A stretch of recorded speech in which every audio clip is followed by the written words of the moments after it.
Praise the Lord. இன்று ஆண்டவர் உங்களுக்கு தரும் வார்த்தை மத்தேயு 25:21.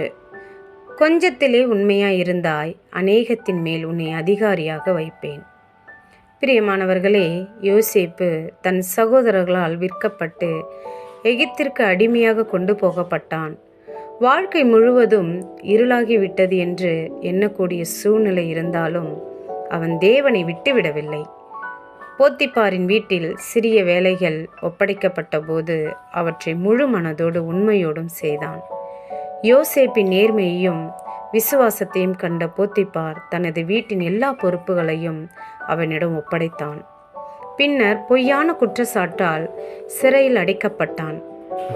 சிறையில் இருந்தபோதும் மனம் தளராமல் தேவனை நம்பி நடந்தான். அங்கேயும் அவனுடைய நல்ல நடத்தையை கண்ட சிறை காவலன் மற்ற கைதிகளின் பொறுப்பை அவனிடம் ஒப்படைத்தான்.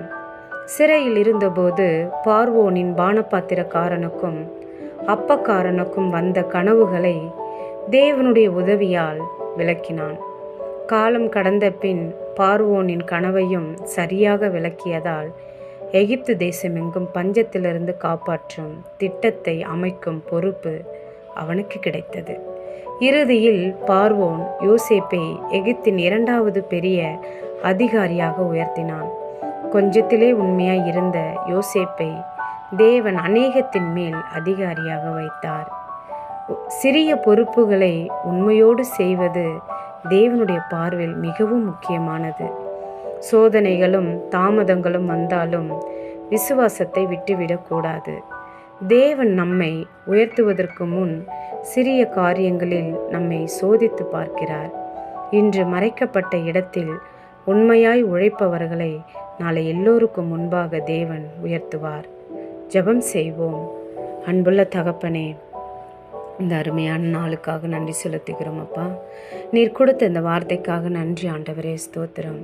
கொஞ்சத்தில் உண்மையாக இருக்கும் பொழுது நீர் அநேகத்துக்கு ஒரு அதிபதியாய் வைப்பீரப்பா, ஸ்தோத்திரம்.